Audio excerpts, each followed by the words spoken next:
Yang pertama, suku Bugis. Suku Bugis merupakan kelompok etnis yang memiliki populasi terbanyak di Pulau Sulawesi. Di Sulawesi Selatan sendiri, diperkirakan jumlah orang Bugis telah mencapai 3,6 juta jiwa. Bahkan lebih daripada itu. Jumlah ini belum termasuk dengan orang-orang Bugis yang ada di luar Sulawesi. Pasalnya, suku Bugis dikenal sebagai seorang pelaut dan perantau sejak zaman dulu. Mereka terkenal dengan kapal pinisinya yang mengarungi lautan hingga ke berbagai macam negara. Jadi tak heran kalau kita bisa menjumpai banyak perkampungan Bugis di luar Sulawesi. Yang kedua, suku Makassar. Suku Makassar adalah salah satu suku yang mendiami wilayah Sulawesi Selatan. Meski kerap disamakan dengan suku Bugis, nyatanya suku Bugis dan Makassar adalah dua suku yang berbeda. Orang Makassar banyak tersebar di wilayah kota Makassar, Kabupaten Goa, Maros, Takalar, Jeneponto, Selayar, dan juga di Bantaeng. Dalam kehidupan sehari-harinya, suku Makassar menggunakan bahasa Makassar untuk berkomunikasi satu sama lain, sedangkan agama yang dianut itu kebanyakan agama Islam. Yang ketiga, suku Toraja. Di Sulawesi Selatan, tepatnya di bagian atasnya itu ada suku Toraja. Suku Toraja menempati wilayah daratan tinggi di bagian utara Sulawesi Selatan. Ada Kabupaten Tanah Toraja dan juga Toraja Utara. Dan Mamasa juga sebagian ada orang Torajanya. Mengutip dari toraja.go.id yang dipublikasikan tahun 2005, disebutkan populasi orang Toraja diperkirakan sekitar 1 juta jiwa di seluruh Nusantara. Suku Toraja terkenal dengan upacara adat yang begitu unik. Salah satunya adalah upacara adat kematian yang menggunakan hewan kerbau sebagai kurbannya. Namanya Rambu Solo, dan saat ini agama yang paling banyak dianut masyarakat Toraja adalah agama Kristen, Protestan, dan juga Katolik. Ada juga sebagian kecil yang menganut agama Islam, dan ada juga yang menganut kepercayaan nenek moyang yang bernama Aluk Todolo. Yang keempat ada suku Masendrempulu. Suku Masendrempulu ini adalah suku bangsa di Sulawesi Selatan yang merupakan gabungan dari 3 suku di Endrekang. Mereka adalah suku Duri, suku Endrekang, dan suku Maiwa. Suku Duri menempati bagian utara yang berbatasan dengan Tanah Toraja. Suku Maiwa sendiri ada di wilayah yang dekat dengan Kabupaten Sidrap. Sementara suku Endrekang bermukim di tengah-tengah kota Endrekang. Yang kelima ada suku Konjo Pegunungan dan juga suku Konjo Pesisir. Suku lainnya yang mendiami Sulawesi Selatan adalah suku Konjo. Kelompok etnis ini mendiami wilayah pegunungan di Kecamatan Tinggi Moncong di Kabupaten Goa dan juga Sinjai. Selain Konjo Pegunungan, ada juga Konjo lain, yaitu Konjo Pesisir, yang menempati wilayah Bulukumba. Berbicara tentang Konjo, maka tentu kita juga berbicara tentang Kajang. Kajang sendiri adalah nama perkampungan tradisional khas suku Konjo. Di daerah ini, terdapat hutan lindung, yang mana hutan lindung ini dianggap sebagai tempat yang sakral. Para pelancong atau pendatang wisatawan yang hendak memasuki wilayah ini harus memakai pakaian serba hitam, mengikuti aturan adat masyarakat setempat. Yang keenam ada suku Tolaki. Dari selatan kita menyamping ke tenggara Sulawesi, tersebutlah suku Tolaki. Suku Tolaki merupakan suku terbesar yang ada di Provinsi Sulawesi Tenggara. Kelompok suku ini mendiami daerah kota Kendari, Kabupaten Konawe, dan juga Kolaka. Keberadaan suku Tolaki disebutkan bahwa telah ada sebelum masa kerajaan di Indonesia. Mereka dulunya datang dari utara Sulawesi, yakni dari Danau Matanna dan Towuti. Yang ketujuh, suku Buton. Suku Buton adalah salah satu suku yang mendiami daerah Sulawesi Tenggara. Suku ini khususnya terdapat di Pulau Buton. Suku Buton dikenal dengan sejarah Kesultanan Buton yang menganut agama Islam. Keperkasaan Buton terkenal pada masa lalu sebagai salah satu wilayah yang ditakuti oleh penjajah. Yang kedelapan, suku Muna. Suku Muna adalah nama kelompok masyarakat yang mendiami seluruh Pulau Muna dan pulau-pulau kecil di sekitarnya.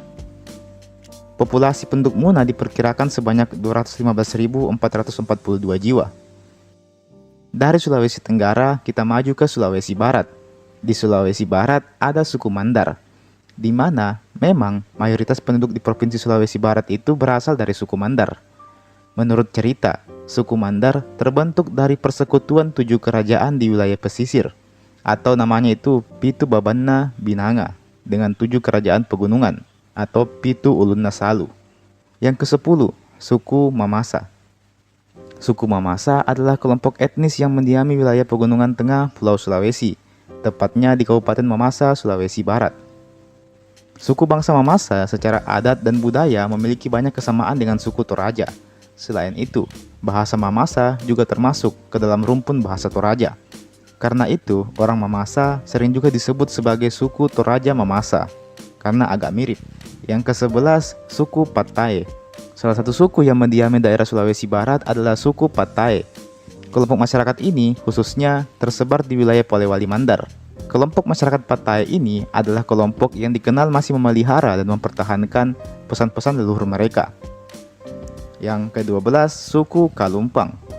Suku selanjutnya adalah suku Kalumpang. Suku bangsa ini khususnya tersebar di bagian tenggara Kabupaten Mamuju, Provinsi Sulawesi Barat. Populasi masyarakat Kalumpang sendiri diperkirakan mencapai 10.000 orang, sementara mereka mayoritas menganut agama Kristen. Yang ke-13, suku Kaili. Sekarang kita beralih ke Sulawesi Tengah. Di Sulawesi Tengah ada suku Kaili yang mendiami wilayah Kabupaten Donggala, Sigi, dan Kota Palu. Selain itu, mereka juga menempati wilayah pantai timur Sulawesi Tengah, seperti Kabupaten Parigi Motong, Tojo Una-Una, dan Kabupaten Poso. Suku Kaili biasa disebut dengan panggilan Tokaili yang bermakna orang Kaili. Mata pencaharian orang-orang Kaili adalah bercocok tanam di sawah, ladang, dan menanam kelapa. Yang ke-14, suku Kulawi. Suku Kulawi adalah salah satu suku yang mendiami daerah Sulawesi Tengah, khususnya di Kabupaten Donggala. Wilayahnya meliputi Danau Kulawi, Danau Lindau, Datara Gimpu, dan sekitaran aliran Sungai Koro. Suku ini termasuk minoritas di Sulawesi Tengah. Umumnya, mereka menganut agama Kristen dan berkomunikasi menggunakan bahasa Moma. Ke-15 ada suku Lore. Suku Lore adalah salah satu suku yang ada di Sulawesi Tengah, khususnya mendiami wilayah Kabupaten Poso, di Kecamatan Lore Utara dan juga Lore Selatan. Masyarakat suku Lore ini terbilang suku yang memiliki jiwa seni tinggi. Pasalnya, pada masa penjajahan dulu, masyarakat Lore terinspirasi untuk menciptakan tari-tarian. Yang ke-16, suku Pamona. Suku Pamona biasa juga disebut dengan nama suku Poso atau orang Poso. Mereka menempati seluruh wilayah Kabupaten Poso, sebagian wilayah Tojo Una-Una, dan sebagian juga di Morowali. Nenek moyang suku Pamona ini diperkirakan berasal dari dataran Salu Moge di Luwu Timur. Pada masa pemberontakan DITII, mereka menyebar sampai ke wilayah Sulawesi Tengah. Yang ke-17 ada suku Mori. Suku ini terdapat di Kabupaten Morowali, Sulawesi Tengah. Suku Mori adalah penganut agama Kristen Protestan yang taat. Mereka juga mengikuti kebiasaan bangsa Eropa yang memiliki nama Pam atau marga. Nama ini diambil dari nama leluhur mereka yang pertama kali dibaptis. Yang ke-18 ada suku Bungku. Suku Bungku mendiami wilayah Kabupaten Poso. Sebarannya yakni di sekitaran Kecamatan Bungku Utara, Bungku Selatan, dan Bungku Tengah. Masyarakat Bungku sendiri menggunakan bahasa Bungku secara aktif dalam percakapan sehari-hari. Masyarakat ini juga memiliki adat istiadat yang kuat dan dipertahankan dalam kehidupan hingga saat ini. Selain itu, populasinya diperkirakan mencapai 87.538 jiwa. Yang ke-19, suku Balantak. Suku Balantak merupakan suku yang ada di Kabupaten Banggai, Sulawesi Tengah. Mayoritas suku Balantak menganut agama Islam dan sisanya menganut agama Kristen. Mata pencaharian orang-orang Balantak umumnya adalah pertanian. Mereka menanam padi, ubi, dan kelapa di ladang. Selain itu, sebagian mereka juga berburu ikan dan juga hewan-hewan liar. Yang ke-20, suku Banggai. Seperti namanya, suku Banggai adalah suku yang mendiami mayoritas wilayah Kabupaten Banggai Kepulauan, Kabupaten Banggai Laut, dan sebagian wilayah Kabupaten Banggai. Suku Banggai bersama dengan suku Saluan dan suku Balantak ini dianggap sebagai suku yang serumpun. Ketiganya adalah suku yang berasal dari Kerajaan Banggai pada masa lalu. Yang ke-21, suku Toli-Toli. Suku Toli-Toli ini dapat ditemukan di sebelah selatan Sojol Seolenju, Pulau Taring, hingga sebelah utara Kuala Lakuan, Gunung Raeta, dan juga di Gunung Tabadak. Yang ke-22 ada suku Minahasa. Secara administratif, suku Minahasa mendiami wilayah semenanjung Minahasa di bagian utara Pulau Sulawesi. Wilayah tersebut antara lain Kabupaten Minahasa, Minahasa Selatan, Minahasa Tenggara, Minahasa Utara, Kota Bitung, Kota Manado, dan Kota Tomohon. Yang ke-23 ada suku Mongondo. Suku Mongondo saat ini mendiami wilayah Kabupaten Bolang Mongondo, sebagian lagi ada juga di Provinsi Gorontalo, dan bahkan ada juga di Filipina. Dalam kesehariannya, suku Mongondo menggunakan bahasa Mongondo, bahasa Manado, dan juga bahasa Indonesia. Sementara agama yang dianut adalah agama Islam, Protestan, Katolik, dan Hindu. Yang ke-24 ada suku Sangir. Suku Sangir banyak bermukim di wilayah Kabupaten Sangir, Talaut, yang berada di sebelah utara Pulau Sulawesi. Populasinya diperkirakan mencapai 109.000 jiwa pada tahun 2019. Selain di wilayah Sulawesi Utara, mereka juga tersebar ke wilayah Mindanao, Filipina. Hal ini lantaran dekatnya wilayah mereka dengan Filipina. Yang ke-25, suku Gorontalo. Berikutnya kita melangkah ke Provinsi Gorontalo, di mana seperti namanya, suku Gorontalo merupakan suku penduduk asli wilayah Provinsi Gorontalo. Jazirah Gorontalo terbentuk kurang lebih sekitar 400 tahun yang lalu dan merupakan salah satu kota tua di Sulawesi bersama dengan Makassar, Parepare, dan Manado. Saat itu, Gorontalo menjadi salah satu pusat penyebaran agama Islam di Indonesia, selain Ternate dan juga di wilayah Bone. Selain itu, Gorontalo juga menjadi pusat pendidikan dan perdagangan masyarakat di wilayah sekitar, seperti Bolang Mongondo, Buol, Toli-Toli, Lubuk Banggai, Donggala, dan bahkan sampai ke Sulawesi Tenggara. Karena itulah, suku Gorontalo mayoritas memeluk agama Islam.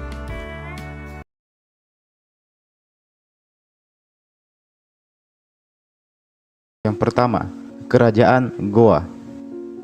Kita mulai perjalanan ini di Sulawesi Selatan dengan Kerajaan Goa, yang mungkin merupakan kerajaan terkuat di seluruh Sulawesi pada puncak kejayaannya. Kerajaan ini berdiri sejak abad ke-13. Goa menjadi kerajaan maritim yang dominan pada abad ke-16, tepatnya pada masa pemerintahan Raja ke-9, Karaeng Tunipalaga Ulaweng. Di bawah kepemimpinan Tunipalaga, Goa mengalami perkembangan besar-besaran, terutama di sektor militer dan perdagangan. Namun, kerajaan ini mencapai puncak kekuatannya di bawah pimpinan Sultan Hasanuddin. Sultan Hasanuddin tidak hanya seorang pemimpin militer yang brilian, tetapi juga seorang diplomat yang ulung. Goa saat itu mengendalikan perdagangan di wilayah Nusantara bagian timur, termasuk jalur perdagangan rempah-rempah, yang menjadikan kerajaan ini sangat kaya dan berpengaruh. Kekuatan militer Goa sangat ditakuti, terutama armada lautnya, yang mampu menandingi kekuatan maritim lainnya di kawasan Asia Tenggara. Namun, kerajaan Goa menghadapi tantangan besar ketika harus melawan Belanda dalam Perang Makassar pada tahun 1666 hingga 1669. Perang ini menjadi salah satu pertempuran terbesar yang pernah terjadi di Nusantara kala itu. Meskipun pada akhirnya Goa harus kalah dan harus menandatangani perjanjian Bungaya yang sangat merugikan perjuangan Sultan Hasanuddin. Namun, meski begitu, kerajaan Goa tetap dikenang sebagai simbol perlawanan terhadap kolonialisme. Setelah kekalahan itu, kekuasaan Goa pun mulai menurun, tetapi warisan kekuatan dan semangatnya terus hidup dalam sejarah Sulawesi. Yang kedua, Kerajaan Bone. Selanjutnya, kita masih berada di Sulawesi Selatan, tetapi kali ini kita akan menuju ke Kerajaan Bone, salah satu kerajaan terbesar yang menjadi rival abadi Kerajaan Goa. Bone didirikan oleh suku Bugis, salah satu suku paling dominan di Sulawesi, pada abad ke-17. Bone mencapai puncak kejayaannya ketika berada di bawah pemerintahan Raja Bone ke-15, Latendritata Arung-Palaka. Bone terkenal dengan kekuatan militer daratnya yang tangguh. Mereka tak memiliki armada laut sebesar Goa, tetapi pasukan darat Bone adalah salah satu yang terkuat di Sulawesi. Pada masa kejayaannya, Bone memainkan peran penting dalam geopolitik Sulawesi Selatan dan sering terlibat dalam persaingan dengan Goa untuk menguasai wilayah dan perdagangan. Namun, peristiwa yang paling mencolok dalam sejarah Bone terjadi ketika Arung-Palaka bergabung dengan POC untuk melawan Goa. Konflik ini memuncak dalam Perang Besar Makassar yang kita singgung di awal tadi. di mana Arumpalaka dan pasukan Bonenya berperan besar dalam mengalahkan Sultan Hasanuddin dan Kerajaan Goa. Setelah kemenangan tersebut, Bone menjadi kekuatan dominan di Sulawesi Selatan untuk beberapa dekade berikutnya. Meskipun aliansi dengan POC ini menuai kontroversi, namun kemenangan ini mengukuhkan posisi Bone sebagai kerajaan terkuat. Seiring dengan waktu yang terus berjalan, Bone menjadi pusat kebudayaan dan peradaban Bugis. Dan hingga saat ini, masyarakat Bugis masih menjunjung tinggi tradisi dan kebudayaan di Bone. Yang ketiga, Kerajaan Buton. Sekarang kita menuju ke Tenggara Sulawesi, tempat Kerajaan Buton berdiri sebagai salah satu kerajaan maritim yang paling kuat di wilayah itu. Kerajaan ini awalnya adalah sebuah kesultanan yang bermula sebagai kerajaan Hindu-Buddha, sebelum akhirnya menjadi kerajaan Islam pada abad ke-16. Yang menarik dari Kerajaan Buton adalah sistem pemerintahan mereka yang sangat maju pada masanya. Mereka memiliki struktur pemerintahan yang didasarkan pada sarana wolio, sebuah hukum adat yang mengatur seluruh aspek kehidupan masyarakat Buton. Sistem ini sangat terorganisir dan memungkinkan kerajaan untuk tetap stabil dan bertahan selama berabad-abad. Kerajaan Buton dikenal karena kekuatan maritimnya. Berkat lokasinya yang strategis di sekitar Laut Banda dan Laut Flores, Buton menjadi penguasa rute perdagangan yang sangat penting. Mereka memperdagangkan rempah-rempah, hasil laut, dan barang-barang lainnya, menjalin hubungan dagang dengan kerajaan-kerajaan lain di Nusantara, serta dengan pedagang dari luar, seperti Tiongkok dan Arab. Meskipun sering berhadapan dengan Belanda, Buton berhasil mempertahankan otonomi mereka melalui aliansi strategis. Kemampuan diplomasi mereka sangat diakui dan kekuasaan Buton tetap dihormati, bahkan setelah banyak kerajaan di Nusantara yang jatuh di bawah kendali kolonial Belanda. Jadi Buton ini adalah salah satu kerajaan yang juga beraliansi dengan VOC kala itu. Keduanya sepakat untuk menjalin hubungan dagang, itulah mengapa kerajaan Buton ini jarang berseteru dengan VOC. Namun bukan berarti tidak pernah berseteru, karena dalam sejarah panjangnya ini mereka tetap berseteru juga ujung-ujungnya. Yang keempat, Kerajaan Bolang Mongondo. Dari Tenggara kita beralih ke Sulawesi Utara, tempat di mana Kerajaan Bolang Mongondo berdiri sebagai kekuatan yang dominan. Didirikan sekitar abad ke-13, kerajaan ini awalnya berpusat di wilayah yang sekarang dikenal sebagai Kabupaten Bolang Mongondo. Bolang Mongondo mencapai puncak kejayaannya pada abad ke-16 hingga abad ke-19, ketika kerajaan ini berhasil menguasai sebagian besar wilayah Sulawesi Utara.